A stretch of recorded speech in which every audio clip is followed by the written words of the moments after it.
Hello, welcome to Speech Talk Live. This is episode number 39.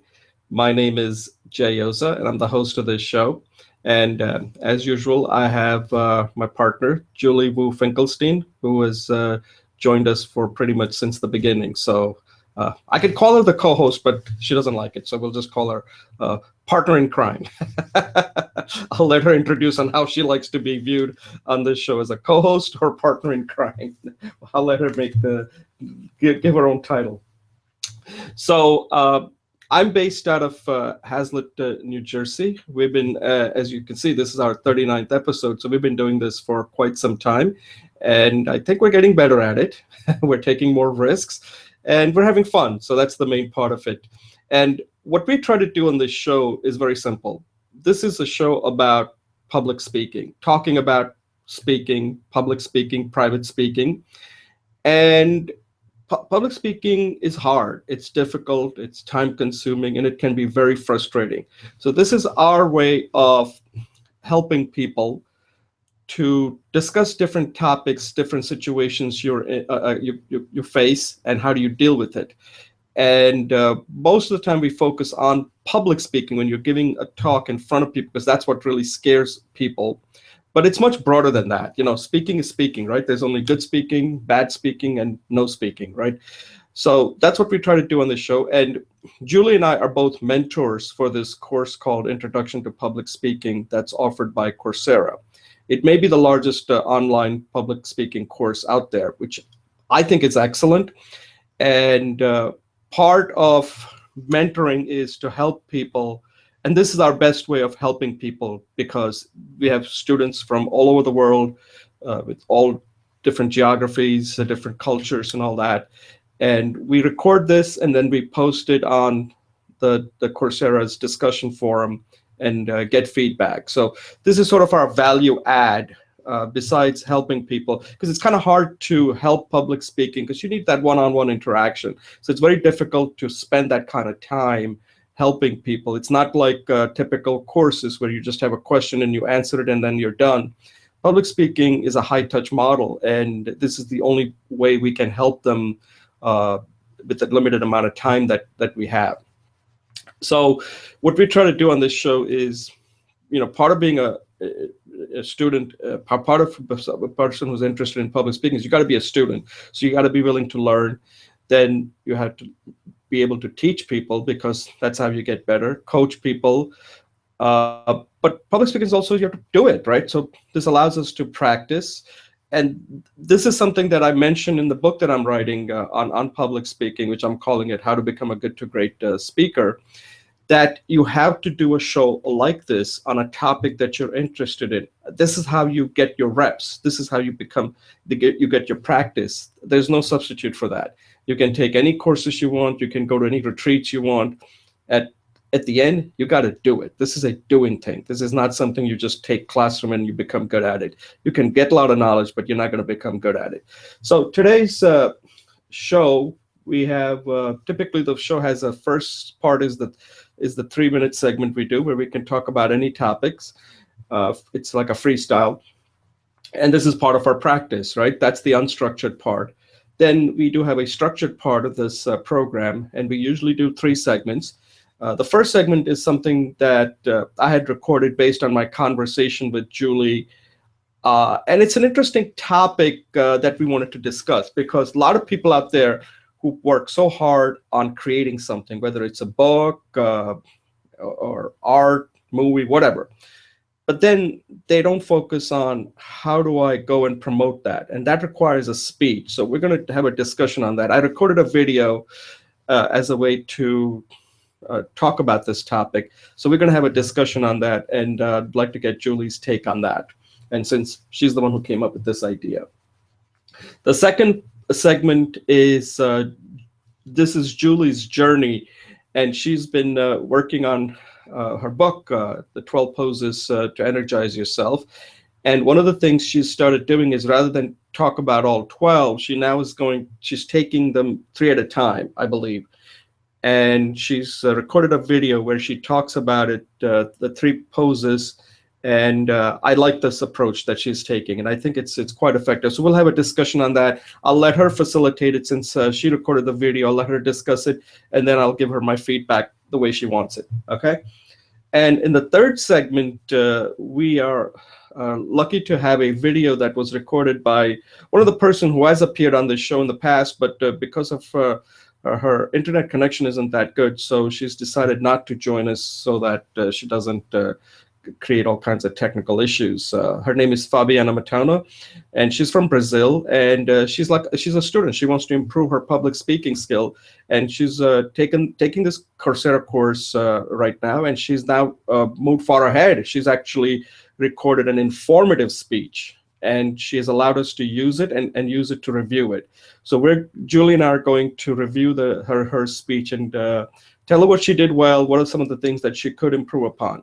So that's the show for today. And, as I always say, you are how you speak. So hopefully, we're going to show you that, we're well prepared and ready to do the show. Okay. So that's the show for today. At this point, I'm going to turn it over to Julie for her quick introduction, and then we'll move on to our 3-minute segment. Julie, take it over. Good morning, Jay and everybody. Thank you so much. My name is Julie Wu Finkelstein, and today I think I'm in the middle of looking at rewriting my book, possibly from scratch. And I'll talk about that a little bit, and I talk about also why these stretches, I think, can help anybody who is open-minded and is willing to try something and experience something that connects the body to the mind. And so using the energy is a way to empower their lives. So thank you very much, and look forward to further discussions. Okay, Julie, thanks a lot. I'll take a quick pause here so we can start our next segment.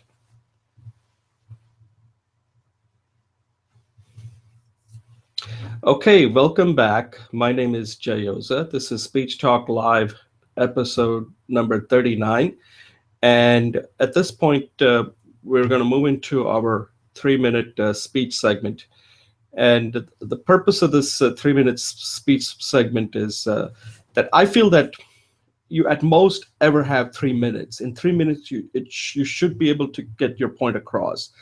After 3 minutes, you're getting into details. Then it becomes more of a due diligence or something else. And we can talk about that later. That's outside the scope. So we've created this 3-minute segment, and not like we enforce it and make sure at 3 minutes, a bell rings or something like that. This is sort of like in real life, you're not going to have a clock in front of you. So you kind of have to have your internal clock. If you have practiced it, you know exactly what a 3-minute will look like, or based on how the person reacts to it. At most, you have 3 minutes. After that, you're boring them, no matter how good you are as a speaker, unless you're entertaining them. So I'm going to start with my 3-minute speech segment. And I'm going to talk about something that Julie and I kind of talked about this, but I just wanted to kind of just discuss it.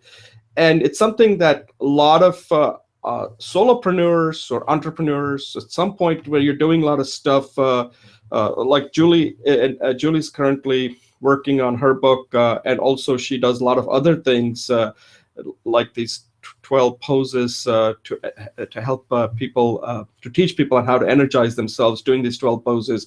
And I'm currently writing a book, which is in a second draft, on how to become a good to great speaker. And to get to that point, you have put in a lot of time. I mean, Julie has a lifetime of experience. I have lifetime of experience. Julie and I have both been mentors now for the Coursera course for more than a year. And we've recorded this is our 39th episode. And so there's a lot of work that's been put into this. And all of this mostly has been free, right? We don't get paid. But at some point, you have to make that transition from free to paid. And that is really difficult for a lot of solopreneurs. And it's something that we're going to struggle with too, because you have to make that move. If you're not making that move, then it remains a hobby. At some point, you have to move from being a hobbyist to being a professional. And being a professional means you get paid. The problem this causes is that a lot of solopreneurs are really love their freedom. They just enjoy the freedom of doing things. They're their own boss, so they get to decide. And when you're not getting paid, you don't have that part is completely removed. But at some point, you do have to make that transition because you want to know whether you're really adding value. Until somebody pays you, you're not really adding value. Value is based on how much somebody is willing to pay you. So at some point, when you feel like you have done quite enough, you do have to move into that transition of getting paid. Now, the difficulty here is that a lot of the mistakes that I see people make is they start doing things for free, they enjoy it, then they make that big transition. Now I'm going to get paid. Now I'm going to get paid.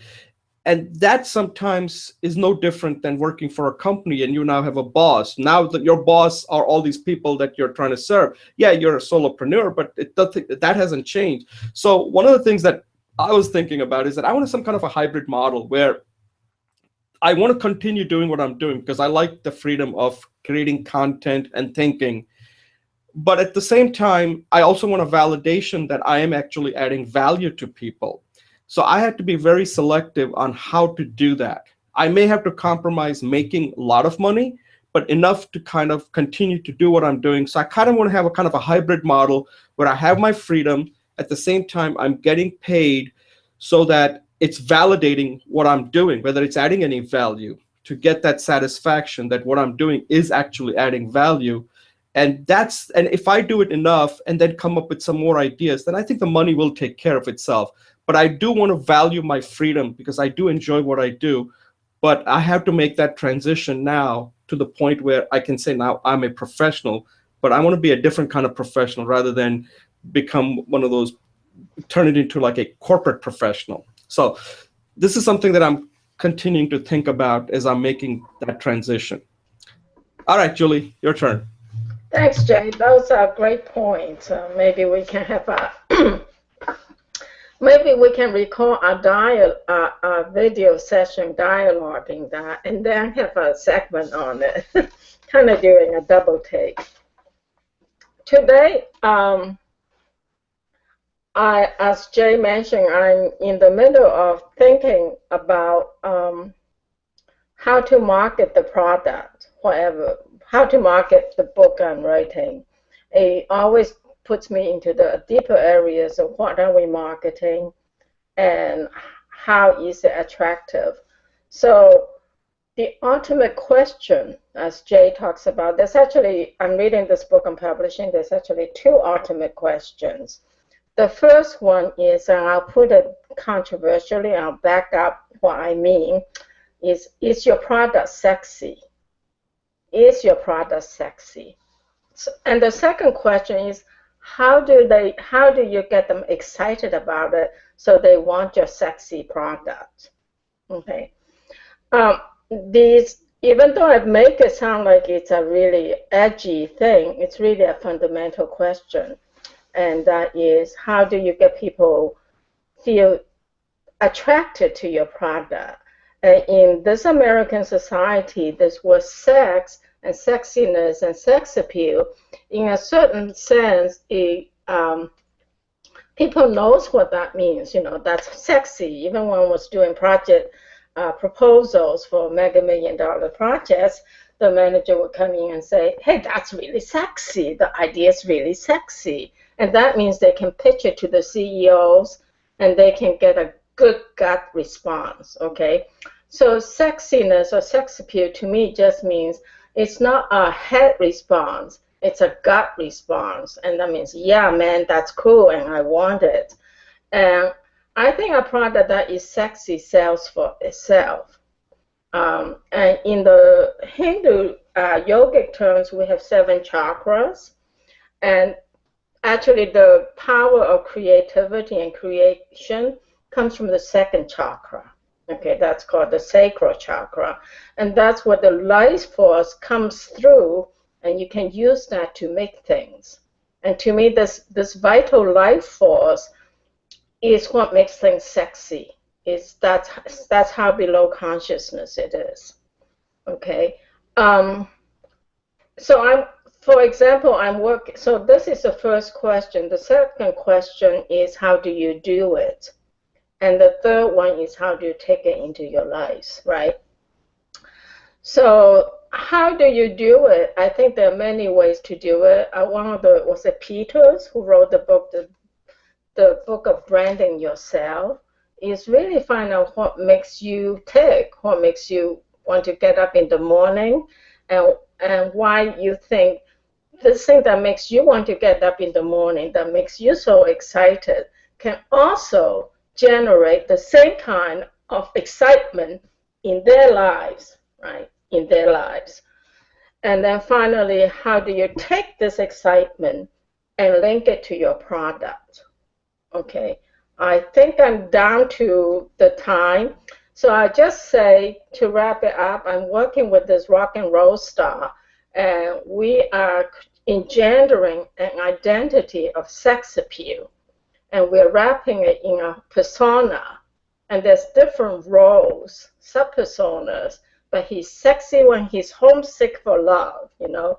He's people love that, but he's also sexy because girls want him, you know. He's also sexy when he's a patrician, a home caring father, and he's gentle, he's understanding, and he's receptive. So when you work with sex appeal, you want to come up with major personas or attributes, and you want to create narrative on that. Of course, you can do it with your product, but you can also do it with yourself as your own identity. And you can use this idea of vital life force, excitement, enthusiasm, sex appeal, sexiness, and carry that into every aspect of your lives through your identity. Okay, thank you. Oh, that was excellent. You know, I have to tell you something. When you mentioned the word sexy, I suddenly started paying attention. So I think you should keep using that word. It's a four-letter word. I was like starting to doze off, and then I heard the word sexy. I said, "Wait a second, I got to pay attention to this." So I think the thing to do is, anytime you're giving a speech, just use the word sex in there somewhere, because it somehow gets people to pay attention. So whatever works. So I think you hit something there. Yes, I think sexy is actually more attention grabbing than free. Yeah. So I said, you got to come up with a sexy opening. The word sex has to be there, sexy, because I just realized that when you use the word sexy, it just creates that your speech suddenly becomes like really hip. Wow, this person is using the kind of words. Sometimes words do make a big difference. And I think a lot of times that's something we should talk about, that just using that word sexy made your speech more interesting. So sometimes you have to identify what are the key words, and your speech may not have to be that good, but if you use those key words in the right way, then it makes your speech much more interesting to your audience, because your audience is not really going to follow everything you're saying, but they will follow when you use certain words that just somehow they have this unique interpretation. Because when you use the word sexy, immediately something conjures up in their mind, like sexy. Is it a Sports Illustrated model? Is it a sexy car? Is it what? And then they can pay more attention, like, oh, maybe there's something more coming in this speech. So I think you should try using that word more often.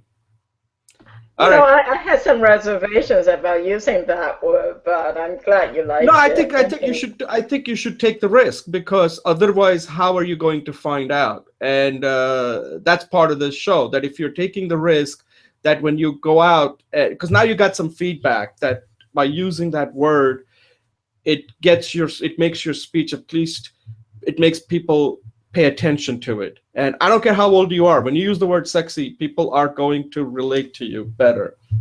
Okay, let's take a brief pause, and then we'll start our first segment.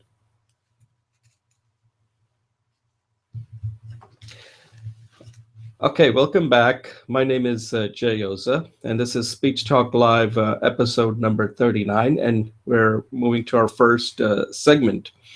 And in this segment, we're going to talk about something that I'm sure that if you are a person who consider yourself a creative, means that either you're writing a book or writing a blog or whatever, something that you're creating. You're an artist, painter, photographer, whatever. There are a lot of different types of people who do artistic type of work. And this is a topic that is a result of the discussion that Julie and I had this week. And it has to, as you may know, based on if you're watching this, that Julie and I are currently working on a book. Julie's writing a book on her poses to energize people. She's been doing it for a long time, and now she wants to put it in a book form to really reach out to a wider audience and help them, which is great. That's her purpose. My purpose is similar. In my case, I want to take what I've learned over the years from childhood till present time, and also including doing this show on how to help people become a good to great speaker. Okay, so both of us are writing a book. We're spending lots of time writing a book, a lot of research, a lot of experience, a lot of learning that has gone into this. And at some point, the book is going to get completed, hopefully soon, real soon. Julie is going to make sure that my book gets done real soon, and I'm going to make sure that her book gets done, completed real soon. But then you have to go out and talk about your book, and this is the part that a lot of creative people do not focus on. They'll spend months, if not years, creating something, and then it just what do you do with it? You have to go out and promote it, because if you want to help people, the book alone isn't going to do it. You have to do it. At the end, you still are the person who has to sell that book. If you really want to help people, people are not going to be moved unless you can move them. And one of the things that Julie and I were discussing is that you will still need to have a speech. A speech is the way to get people to buy, to sell your book, essentially. Let's use the word sell. A lot of creative people don't like to use the word sell. Otherwise, if you're creating and it doesn't sell, then it's really an expensive hobby, okay? And at some point, what I had just talked about in my 3-minute segment is you have to make that transition. With all the work you're doing, you want to get paid. Paying is not a bad thing. Selling means you're going to get paid. Getting paid means that you're getting validated, that somebody out there are willing to pay you money because what they're getting is much more than what they're paying for, the value that the book is providing. So in Julie's case, if she's writing a book, now again, it doesn't have to be, you have to price it because you need to know whether people are willing to pay for it. Because sometimes free means that the message that you sometimes can send is that maybe you don't think your book is really going to help somebody. So anyway, the point that I'm making here is that both of us are in a position where we're going to have a book, but we need to spend quite a bit of time in making sure that we have a speech that is ready. That's our real product. That's the first product that will sell the ultimate product, which is the book in this case. And that means that you have to go through the process that we have, which is that how would you describe your book in one word, in one sentence, as a 30-second pitch, as a 3-minute speech. And then if you are given an opportunity to talk for, let's say, or on an interview show, those things are going to be fine. But let's say if somebody invites you to come and talk about your book, let's say if some yoga club wants Julie to come and talk about her poses, she better have a 20-minute speech to talk about that. And nowadays, when you give a speech, it's recorded. So it's going to appear on YouTube. It can appear just about anywhere on internet. So every opportunity you have is a sales opportunity.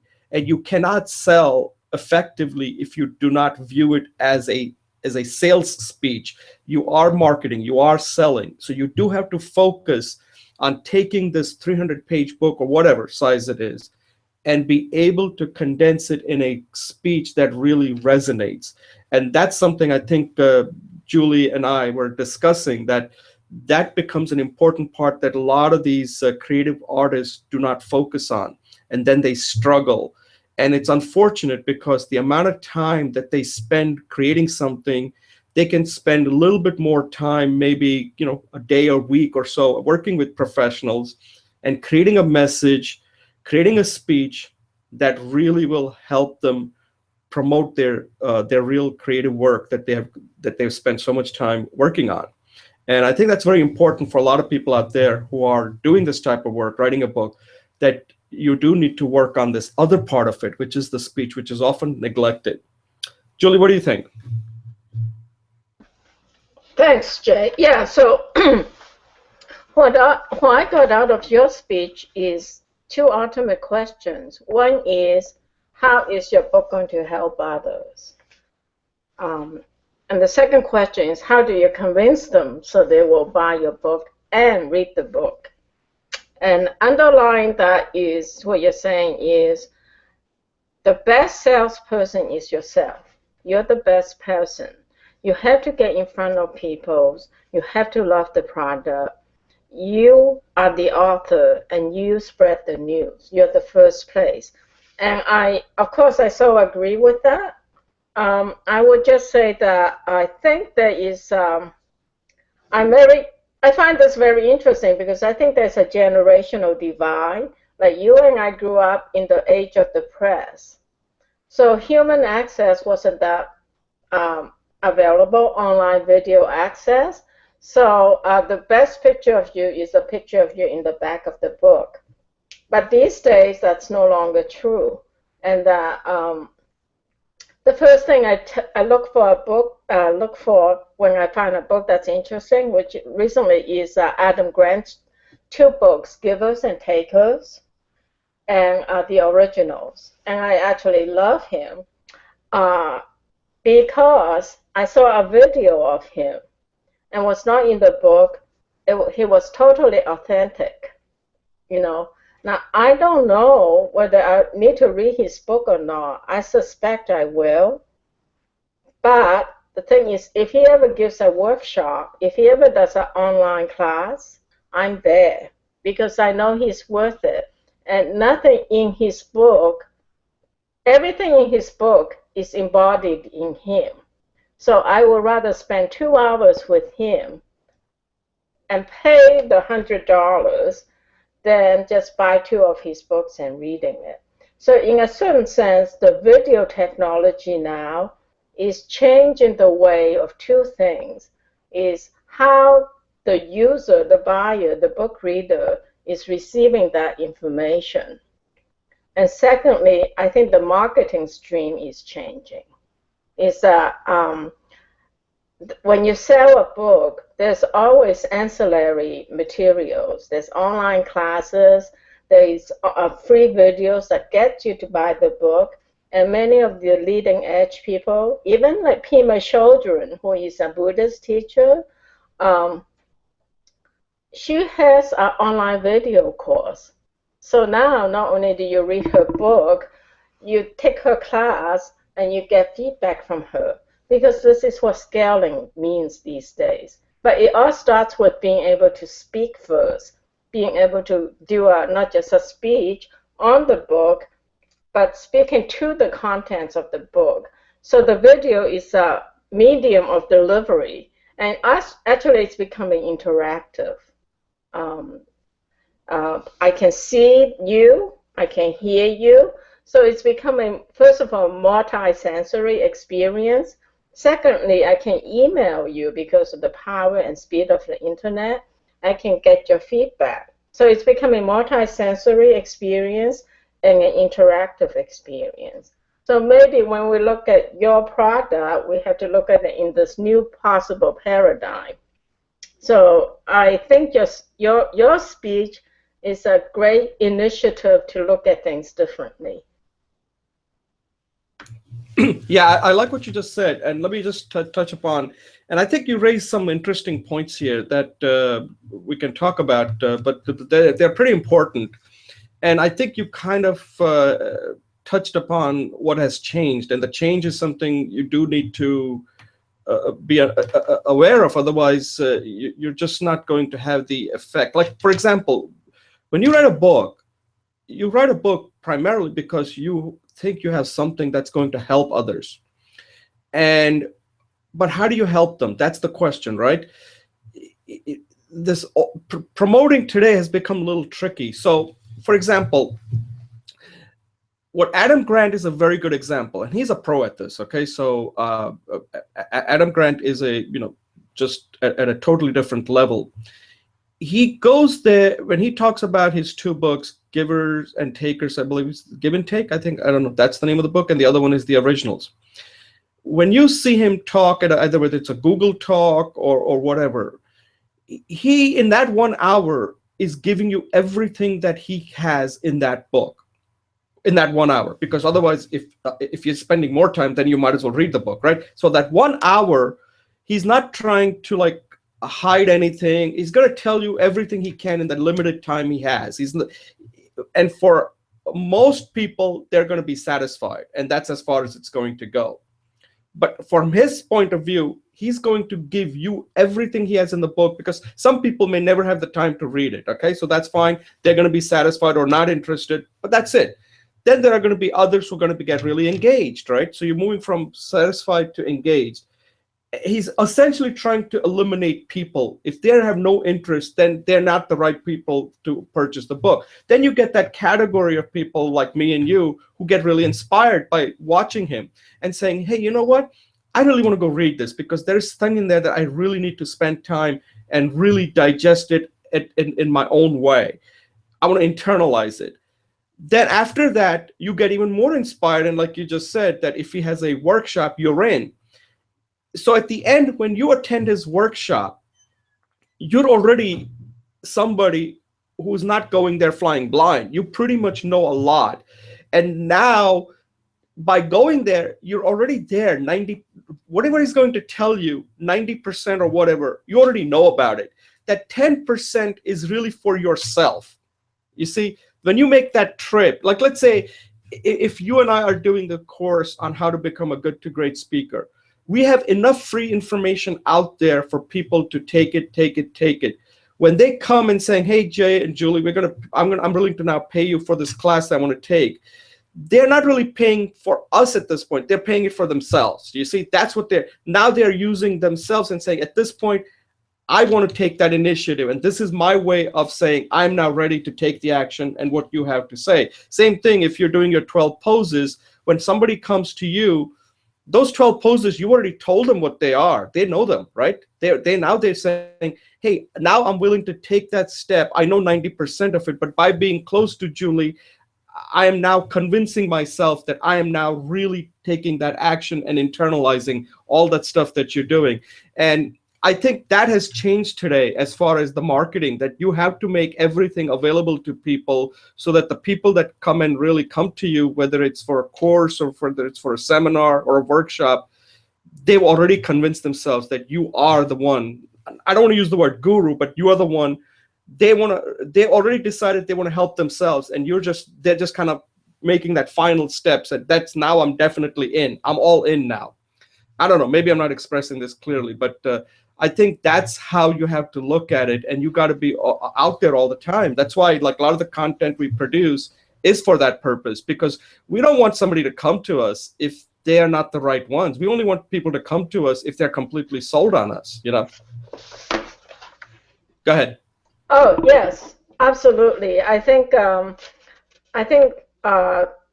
insights about how much information is out there and the levels of engagement, I think that merits us talking about it from the framework of a marketing strategy and a productization strategy, a product rollout strategy. So I'm sure we will continue this discussion in the background as well as in the foreground. So I look forward to more of that. Thank you.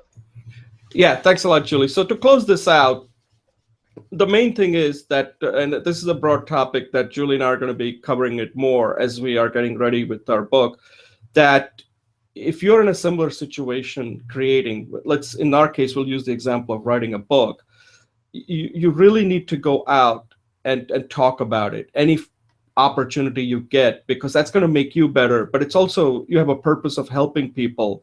And even if you can get one or two people that you can help, first of all, they're going to help themselves. I don't like the word that you're going to help people. I don't think you can ever help people.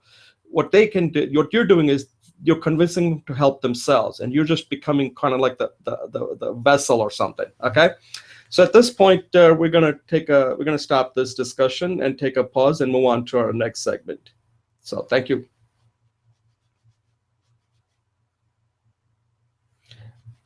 Okay, welcome back. My name is Jay Yoza. This is Speech Talk Live, episode number 39. And In this next segment, we're going to look at Julie Wu Finkelstein's speech that she's working on. And what she's doing here is interesting. Julie's currently writing a book, and I'll let her talk more about it, but I'll just kind of introduce this segment.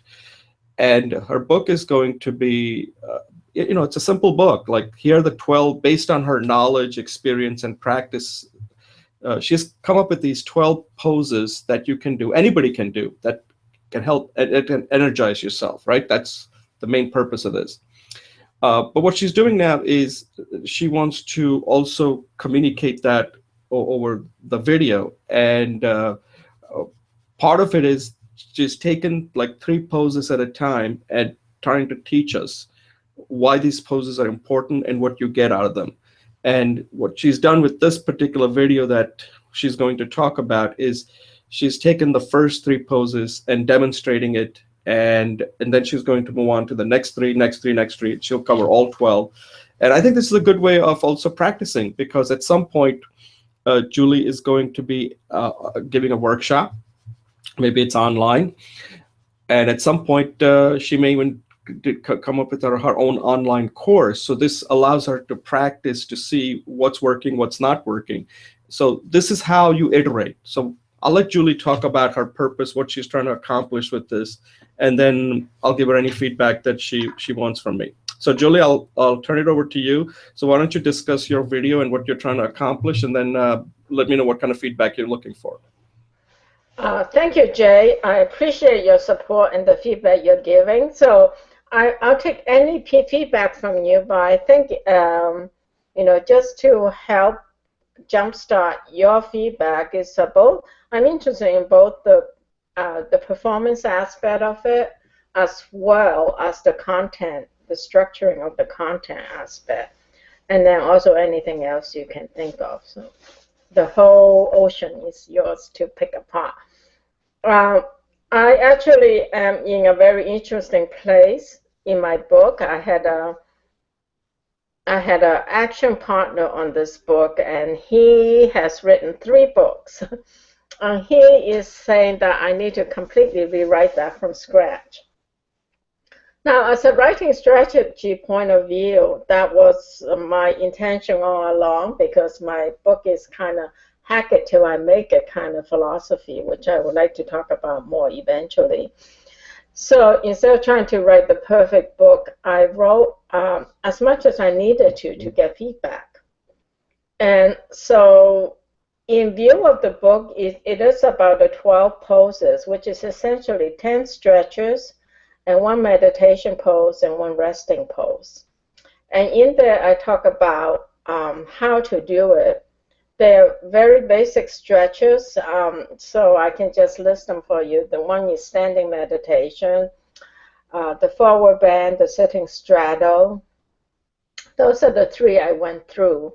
And then the next 3 would be the triangle, the dragon, and the downward dog.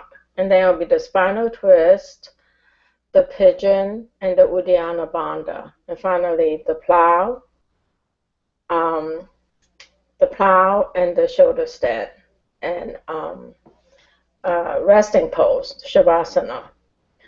So in each of those poses, basically, as a human being, we have energy. We actually, as a biochemical electrical system, we should be able to get all the energy we need to live our lives fully, to reach our highest potential.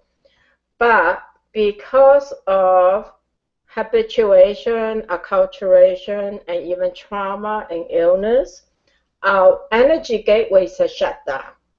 Okay, when that shuts down, we can no longer get that energy. So these stretches help us open up the gateway so we can receive the energy that we always are supposed to get. That's our inherent right, inherent human condition, so that we can live our lives. So the first 3 stretches, I actually have a free, what I'm calling open source or universal access sessions in the mornings. And a friend of mine who had this condition was what initiated the session. Is she recovered from a uncurable sciatica, her internal dryness, and lower backache over just little less than a year, doing these stretches with me twice a week. Very simple stretches. She could do them on her own, but we both find that there is a synergy of human beings when we get together. Of course, we enjoy it more, but we also actually, it's like a third prong. We tapped into more energy. And that is a discussion I don't need to go for today. So my goal on this series, which will be a 4 of them in this series, is to help people actually go through the stretches easily and effortlessly. Now, it assumes that people are in fairly good condition. If not, you can still do them, but they need to be modified. And it assumes that you have some background of knowing what your own personal limits are so you don't get hurt. But my goal is just to, right now I'm demonstrating them, and I may hire someone else to do it eventually, recruit someone to do it. But the whole idea is it's pretty much point by point. And in the word of one of the sources from this teaching is Moshe Feldenkrais. He believes that you don't need to see it. It's actually important for you not to see it, because when you hear it, then you create your own optimal movement from at that moment. And every time you do it, you're re-optimized to yourself at that moment, which is very, anybody in the awareness practices knows that that's coming to the present. So these stretches will help us come to the present, which is where the energy is. And so my goal is really just do a simple stretches and get your feedback on how they can be more effective in the transmission of the message, both through visual means and through auditory means. Okay, thank you. I'm ready for feedback. Oh, okay, Julie, thanks a lot. Yeah, so I think this one was really good. I really like the way you took these 12 poses and broke it down to the 3 poses and then go into each one in more detail, rather than just talk about it. And I think doing it makes a difference, right? Because you're actually showing it. I think by doing it, you seemed more relaxed rather than just talking about it. So I think that you're very effective when you're show and tell that you did. That was very effective. I like it just, you're having the like you really want to help people. Whereas when you're giving a speech, you get kind of conscious of the camera or whatever. And I know you're working hard on that, but I just noticed a big difference that when you were doing something that you enjoy, doing these poses, you look very natural. It's just essentially like I felt like I was actually taking a class, and you were like the teacher who was teaching me how to do these poses, and how relaxed you were, how empathetic you were for people out there who are trying to do it, who could be struggling with it. And since you were showing it, it made a big difference. So I think one of the things I would suggest is that you may want to be, I don't know, it's up to you. I know we have discussed this in the past.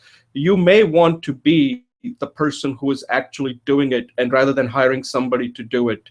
Because like I always said, if these are the 12 poses that you feel strongly about, then you have to really demonstrate them yourself rather than getting somebody else to do it for you. This is for the video I'm talking about. For the audio, yeah, you can, for the book, you can get somebody who is like a yoga instructor or something who can accentuate certain parts more clearly.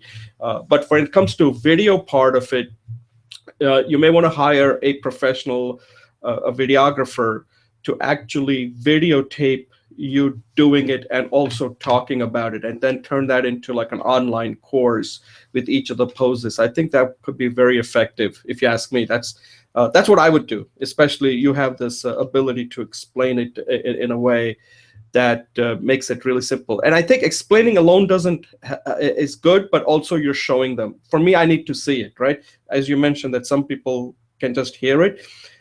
if that's what they want, that they can listen to it. Maybe you can also put this in an audio format, just audio alone. But that's all technicalities on how do you want to distribute it, whether it's just audio version, a video version, or in a book version. So you've got a lot of options here available to you, and it's what you do with it. And I think this is a good way for you to kind of practice on what is effective for somebody that you're trying to reach, what is going to really work for them. And again, like you said, some people it may be audio, some people it may be book form with seeing the poses, and for some people they actually need to see the video. In my case, I would like to see the video. The other thing is, so I don't really have any comments as far as, I think that your content was excellent. I like the way you were presented. You presented your content. You were very relatable because you were doing it. So right, it makes a big difference. A lot of the technicalities had to do mostly with things that's kind of outside your control. Is the camera angles, and at one point I think was the first one. At some point when you were doing some bend, the camera had to go down to see exactly what you were doing. I couldn't see you for a certain period of time. And I think we need to see you all the time. So that's why I was saying that if you had a professional videographer, not even professional, but somebody who could, you go into a yoga studio or something and just rent it out and show them exactly how to do it in a yoga studio. Something you may want to consider. That would be very effective if you want to go through each of those poses and like rent a yoga studio for a couple of hours and just go through all the poses and have somebody record them.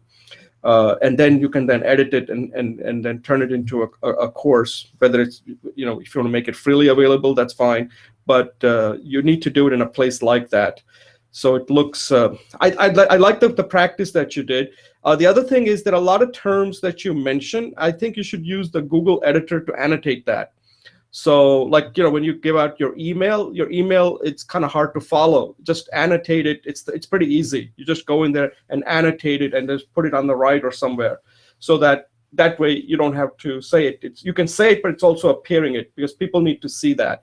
And whenever you mention certain names, you may also want to annotate that part. If the name of the pose, anything that you feel will help your viewers understand better, use the annotation part of the video Google editor to bring that to explain. You mean the video editor?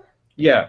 Oh, I never used that. Okay, I'll try that. Thanks. Yeah, I always use it. If you notice it, I always put that, speech talk live and all that. That's okay. Coming from the Google video editor. Take some sample and just practice it. It's not. I find it pretty easy. I mean, I could teach you, but there's nothing to teach. It's so simple that, and you have to give it certain time limit, like it'll appear here for 10 seconds or 20 seconds, etc. And then you can just keep annotating at a different point in the video. I'm not using it in a very sophisticated manner. I'm sure there's a lot more you can do with that, but it kind of gets the point across.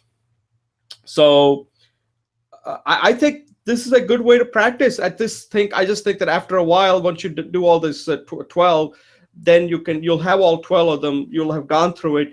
And then the next thing you have to ask yourself is, do you want to turn this into a course? And you have all the poses. You just need to do it in a place where you can show all the. I think you showing it is very effective, by the way. Okay, just so that you know. But for the book, like you said, you may want to get a model to pose for it and somebody takes photograph for that. Then that would be good too. So you got a lot of options to work with. I'm actually using line drawings because I think that's very zen, very okay, very minimal, very zen, personal. So you're creating it, or you got some artist who's creating it? I hire someone to do it. Yeah. Oh, okay. I'd like to see that. Yeah, I'd like to see that, how that looks. Yeah. Oh, yeah, so, you will. so whatever works is fine. But I think for the video, you demonstrating it, I think, is more effective. Great. Thank you. I don't really have. I think, like I said, as far as the content, these are the 12 poses. I just think that little annotating and all that can help me understand it better. And also, I think one of the things you may want to say is that the first time, just watch it and then watch it again. The second time, do it, because first time you just need to understand it. So I don't expect you to just start doing it then, because you can always pause it where things are not comfortable, because this is going to go through. And also you may want to give them an opportunity at different point to take a pause and saying, okay, at this point you can hit a pause button, because we're going to move on to our next pose. So take a break if you want, or you can just continue. If they're just watching it right through, they just first time they may just want to watch it right through. But if you're doing it while I'm showing it, then you may want to take a pause at this point, because we don't know. Some people may need a pause, so that way they can just, you're giving them a time to go there. Makes it much more interactive, that you're there to really help them understand what they may be going through. Great. Thank you. So yeah. I thought it was really good. I can't wait to see the next 3. And make sure your camera angle is good so that we're seeing you in the video all the time. Okay. Okay. Yes, thank you. That's all I have. I mean, there was nothing there that I could point on that. I just think that this approach of showing the poses is your strength. Great. Wow. That's your strength when it's some topic that, because you know this topic really well, and when you're demonstrating it, it's like you didn't even have to think. You look very natural, and your voice also was very much consistent with the poses that you were demonstrating. Great, thank you. So there was there was a congruence there between the posing, doing it, and the way you were explaining it, the emotion that you showed. All of it was very congruent. So, which sometimes is lacking when it's just a straight speaking. So I just wanted to kind of convey that you should view this again and see what you did well. And I think there's a lot of things you did well here. And I would say this is the model. This is the one I would look at, that this is your natural speaking style. And if you can duplicate that in any other situation, then you'll be very effective. Great, thank you. Okay, any other questions? I could use some positive feedback today, so I really appreciate it. No, but let me ask you okay, so that's mine. I should have done this first. What did you think of it? What did you think? Did you view that the final version, and what did you like, and what did you think you could have done better? Only thing I could have said that you could have done better, this is from mine, is the camera angle. Otherwise, as far as what you were doing, everything was fine. No, I could tell that I was at the next level. I moved up the level in terms of comfort, and also we've been working on you say speaking lower octave. Yeah. But for me, that means speaking from the belly. Yeah. Because when I speak from the belly, it's more sexy.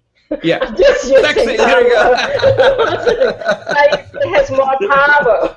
It has more eyeballs, right? Make sure you include the sexy word 5 times in this video. We'll get higher ratings. You know what I mean?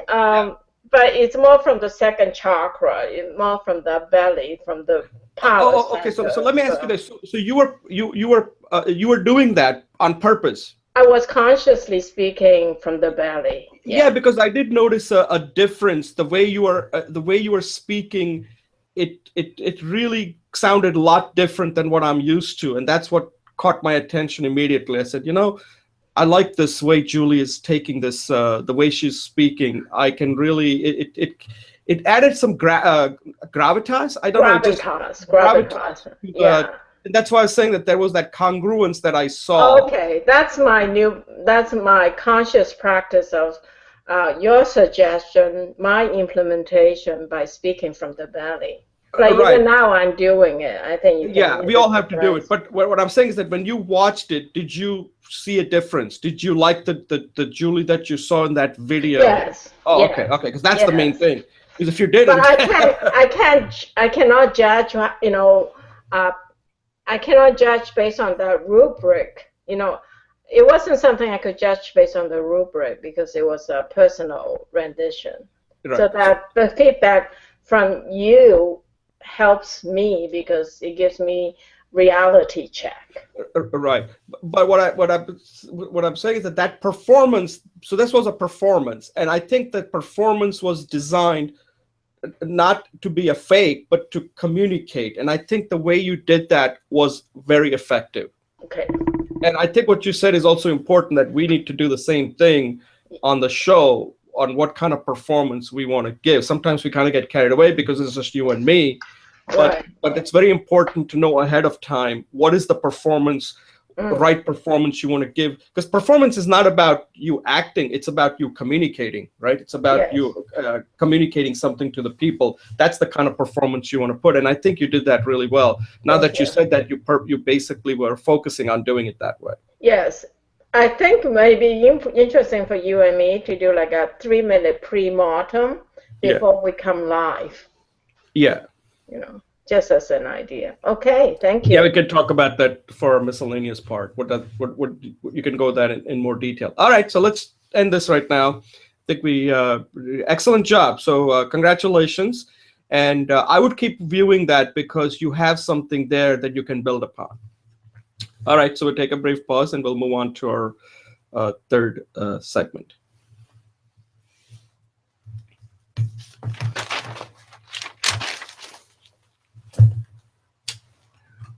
Okay, welcome back. My name is Jay Oza. This is Speech Talk Live, episode number 39.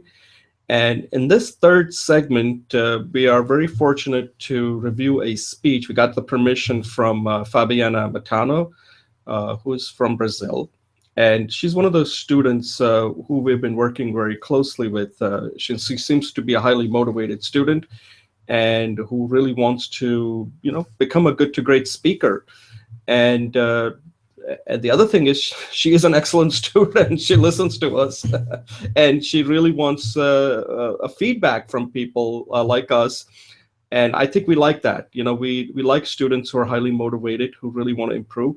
And one of the things we recommended to her is that after she completes her persuasive speech, we would be happy to recommend her to become a mentor, because I think she's done all the steps that are necessary to get to that level of mentoring other students. And I noticed that there are so many students from Brazil, and I think even if she just focuses on those students from Brazil, I think she can really help them.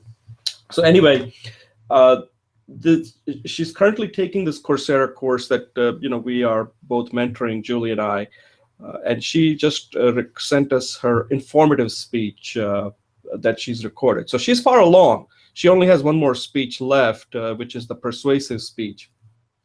So I kind of gave her my quick feedback by email, but let me just tell you what she does really well here. I think this was a good speech. She does a lot of things well here. Of course, there's always room for improvement. Ideally, we would have liked to have her on the show to discuss it, to see what she thought of it, and what she thought she did well, and what she thought she needed to improve upon based on this recording. But you can tell she's put a lot of practice into this. She uses no notes. This is a close to a 10-minute speech, so she covers a lot, and I like to see that, because sometimes people always need crutches, like they need to refer to the notes. And this is another thing that was so effective with Julie's speech, that she did not use any kind of notes. She was just speaking from the heart. And when you're speaking from the heart and your head, you don't have to be 100% accurate. You just have to use a lot of the emotion to carry the day. And I think Fabiana does that quite well in this speech. She shows a lot of the highlight of the speech, in my opinion, was her delivery. I thought her delivery was excellent, right? I think there could be things with her content that she could work on. Not that it wasn't anything wrong with it, but she could improve upon the content. But the part that really caught my attention was that she felt very comfortable giving the speech. She was very relatable. You kind of felt like she really enjoyed giving this speech. And I think that's very important, because you've got to feel like you want to be there giving the speech. Often I see people, you don't get the feeling that they really want to give the speech. It's almost like they're kind of going through the motion.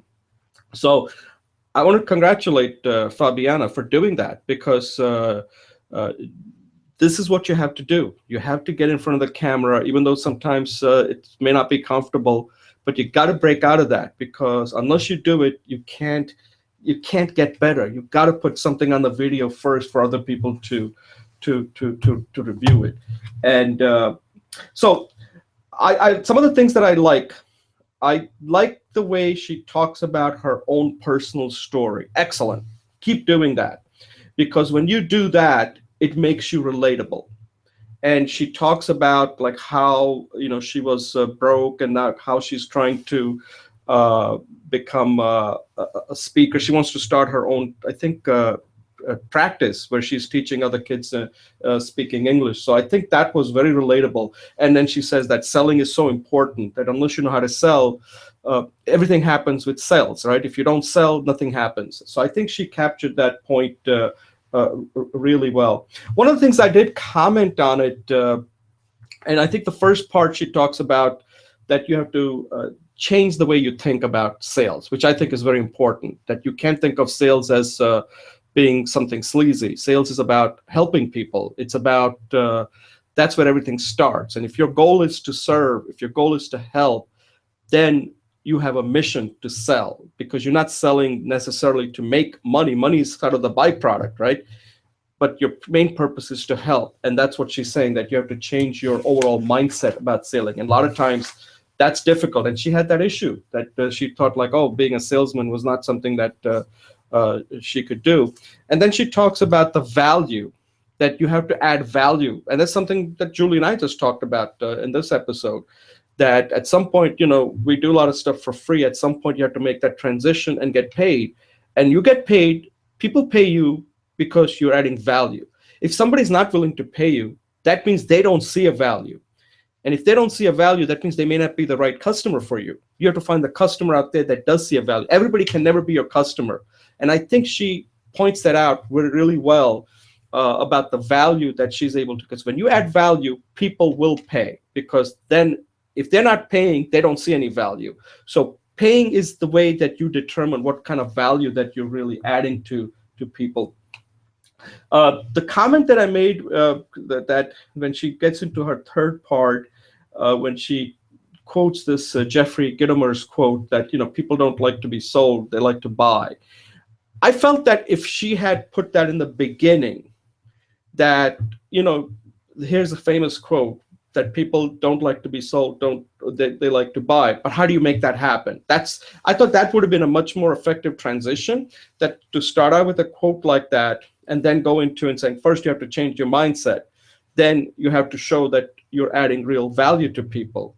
And if you do that, then you know what? People will buy. They're not being sold, because you become much more authentic, and they see you as somebody who's trying to help them, rather than just getting them to, give your money to them, and then you're not there to help them in any way. They won't realize the value that you're trying to bring to them. So I thought she gave a very good performance. She uses a lot of different vocal variety here. She seemed very comfortable. And I thought she was pretty comfortable from the beginning till the end. And I thought she really enjoyed giving this speech. So I think she's definitely on a path to becoming a good to great speaker. I think she's just got to keep doing it. And this is, again, like I said, to have her review the speech takes a lot of courage. So Fabiana, continue doing what you're doing. And like I said, at some point you should tell us by email, what did you like about your speech and what you think you could have done better. And don't be too hard on yourself, because you know what? Sometimes when you do your own self-evaluation, you tend to be much harder. I think you should focus on things that you really like. And there are a lot of things you should like about this speech. At this point, I'll let Julie give her feedback on what she thought, and then we can come back and close it out. Julie? Yeah, Jay, I agree with you. She was so charming. She was definitely sexy and relatable. That's number 3. And I don't mean, in a sleazy kind of way, as she says, but she was very, you could tell that she was passionate. She had a very passionate, and she was studied, like you said. She has a knowledge, expertise, and she connected her knowledge to the audience. So I definitely thought, in the terms of the 2 basic ultimate questions, one is, was the material interesting for me? Yes, because of the way she rendered it. And would I do what she says?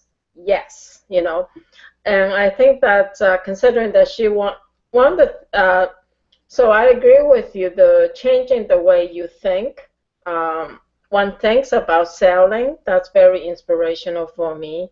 The second one was the value perception perception of value. So you always want to present more value than, you always want them to get more than what they're paying for, and that they want to feel that. And the third one was people want to buy. Some of the things I really like about her is, like you say, her performance, her articulation was excellent, her body language was open and very heartfelt. A lot of times she brought things to her heart. And I thought her facial expression was very genuine and very by looking at her face, I liked her and I trusted her, and I know that she knows what she's talking about. I think two things that I would suggest for her. One was when I was in the corporate market, there was the CEO, Dennis Chikasian, and he always says, tell them what you're going to tell them the details, and tell them why those details are important. And I thought that her introduction was a little weak in terms of she didn't really encapsulate the major points as you did. So if she had said, says, this guy Gittimer says people don't want to be bought, they want to be sold, but many of us hate selling. I'm going to tell you 3 key points on how to do that, because you cannot succeed without selling. To me, that would be like grabs me, And then in terms of the conclusion and summary, I think, for example, she could say, as I share with you, I share with you 3 points. Change, and I had used myself as an example. I changed my attitude and my perspective. I created a value perception, and I used testimonials from people who are my customers' peers, and that's helped them to make the decision to sell. And you too can be successful when you change your perceptions in terms of the selling is part of your service to offer your knowledge.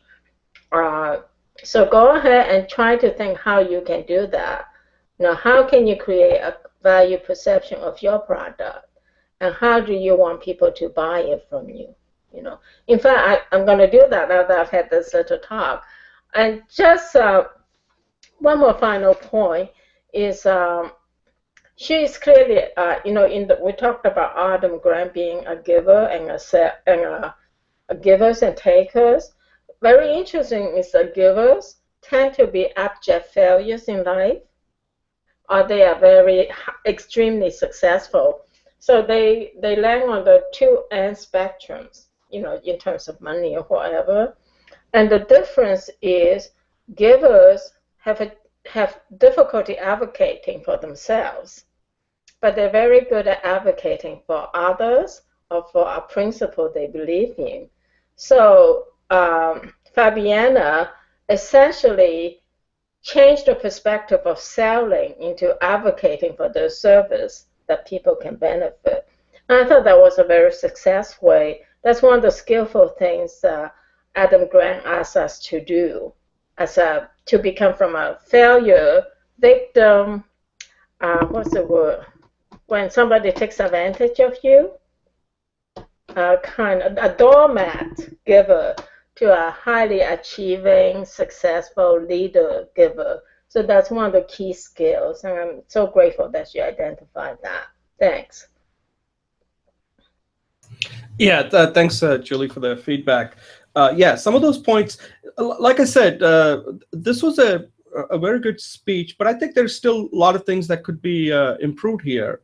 And one of the things I'll point out, because I think when you give somebody a feedback, I think it's important to show them how you would have done it, because, and then, she can take what you're giving, because again, she has to, one of the reasons I like people to come on the show is because there are choices that you make when you're giving a speech, right? And we don't know why she made those choices. That's why I like people to come on, because otherwise we're kind of flying blind here, just assuming what she did. I agree with you in the beginning, and this is something, Fabiana, when you get to the opening, your opening has to be so simple that is the main part. And I think when you say that, I want to talk about this positive conception of selling. If you ask me, when I first heard it, it sounded too formal. I think it could be easy just to say, I would have said it's something like this. My speech, I'm going to tell you why sales is great. That's it, right? That's how I would start. And then you have to go and defend it, why sales is great and why some people, what are the objections of, and I think if you're more conversational, you probably hear about salesperson as like, oh, sleazy and this and that. You don't want to even be near it. I think your example was your personal story, which is thing that you could have then transitioned into your personal story. So let me tell you about my personal story on how not being a salesman has affected me. So what I'm trying to point out is, and if I was giving, I typically give my improvement in 60-30-20. My 60% is that you are conversational, but have that dialogue even more. That like there are objections. People always have objections because this is about selling, right? So you have to have objection that you probably think, and I think you did that, but I think it needed to be organized a little better. Okay, that's just that's my take on it as a feedback. The other thing that I would point out is that this speech you have recorded as an informative speech. This was a very close call because this could be a persuasive speech, because what you're trying to do is you're trying to persuade people on how to think about selling. So because when I did my informative speech, it was on a particular like topic that I was informing them why they needed to know. It's a close call. I like Julie's take on it, but this could have been a persuasive speech on why sales is great, right? Like you'll learn about this, the ills, the cures, and all of that stuff that you'll learn in the next when you start working on a persuasive speech. Now, obviously, you can't use this, but it's up to you since you already have given. Because you have to ask yourself, what exactly are you informing? Are you informing? In a way, you're always selling, right? Because there's no such thing as an informative speech. The informative speech is still persuasive. What would make it different is when you get to persuasive, there's a definite ill, there's a definite blame, there's a definitely cure, there's a definite consequence that you would have to go through. Okay, so that's a nitpicking because again, that's just. But overall, like I said, without like, and also what Julie said, that ending also. So one of the things is you always have to make sure is that your opening is very simple, and like she uses the sandwich technique that Julie always refers to, right? You tell them what you're going to tell them, and then tell them what you told them, right? Always works. The transitions also have to be very effective. Then you go from one to, and there's one thing I'd point out in this speech is that your first point, the change the way you think, isn't that long. But the other one, the value part, is quite long. So at some point, you have to ask yourself, like, do you want them to be equal, or do you want them to be unequal, or what? I'm not sure. That's a big point. But if you're going to spend more time on the value, where you're spending more time than the first one, then you have to rearrange your speech. Then the speech essentially is about value. That the ultimate thing is about value. That's the only thing I'm going to talk about, value, and then go through particular examples within value. Because otherwise the speech becomes unbalanced, and that's the minor point there. But otherwise, like I said, you have taken a lot of risks on this speech, so you should feel good about it. And our job is to make you better. So don't take this as that somehow we're trying to be a little hard on you, because our job is to make you better than what you are. Because you put this speech together, so you're already way far ahead. Now we got to take you to that next level. And I think you're pretty much there. There's a little organization here and there. And I think by more recording, you're definitely on your way to become a good to great speaker. So congratulations. And I'll have Julie give her final thoughts, and then we'll close the show out. Yes, I want to thank Fabiana and thank you, Jay, for creating this opportunity. And yes, Fabiana, I would just like to say, much better than the previous one. So clearly you worked on, you apply yourself and really improve yourself, and your natural charisma and sexiness is coming through, and I congratulate you on that. Thank you. Yeah, Julie, thanks a lot. So my final thought on this is this, that Julie just said it. You looked good giving the speech. You looked comfortable, and all else, take everything apart. The only thing that really matters at the end is that you have to look like you want to do the speech. You look like you belong there. And from this speech, these other things are just there to make it better because we had the opportunity to view the speech several times. So a lot of this feedback we're giving you is a result of us going deeper and deeper into your speech. But if somebody saw this for the first time, they're not going to pick up all the stuff that we're telling you. Okay, so this is just the stuff that we're telling you is for your own benefit. If you were giving this speech in front of an audience, they would not pick up all this stuff. They will not even give you all this credit. This is for us to let you know that if you want to be effective, these are things you can point at. But the main thing that you did get right on this one is that you looked really comfortable and you looked like you really wanted to give the speech and you had something important to say and you wanted to say it the way you wanted to do it. So that's the thing you take away, that if we were audience, then we would say, wow, Fabiana did a great job. So that's the feedback the audience would give you. Our feedback is a little bit more detailed. Okay, so I just want to make that clear. So again, congratulations, and let us know. Why don't you critique our feedback? Whether what we need to improve when we are giving you a feedback, because I'm sure we need to improve up our game. So Julie, you want to critique our feedback here? I think we've been pretty helpful, right? Well, I sure hope we get feedback from Fabiana. That is very important. Yeah, good, bad, or ugly, we're ready to take your feedback. Okay, so please give us your feedback, because that's also part of our way of improving, because we also want to improve like the way, because you're improving on giving a speech. We want to improve in making sure that we've provided you valuable feedback so that you can get to the next level. Okay, so Fabiana, thanks a lot. And at this point, I want to close. Julie, any closing thought on the show before I close it out? Great meeting. Thank you. All right. So, as I always like to end the show with, is that you are how you speak. Do not underestimate the importance of speaking. Whenever you open your mouth, you're going to be judged. So practice. You got to think about speaking. Speaking is something so fundamental, we take it for granted. But people out there are going to judge you when you speak. So, and that's something you control. You got to practice. You got to come up with a methodology so that every time you're speaking, you're impactful and you are successful and you're speaking with confidence. And that's something that's completely up to you. Get on the show like what Fabiana did, what Julie did, what I did. Record your video. I mean, look, the camera is right there. It's not going anywhere. Just get in front of the camera and give a speech, and then take it to the next level and give it to speaking to your dog or your pet, and then to your loved ones, and then go out and give it to the people that where the stakes get higher. So you got to increase your stake, and that's how you get better. So again, thank you for watching. And always, if you have any feedback, any comments, any suggestions, or any questions, we want to hear from you. So thank you for watching, and we'll see you next episode 40. Thank you.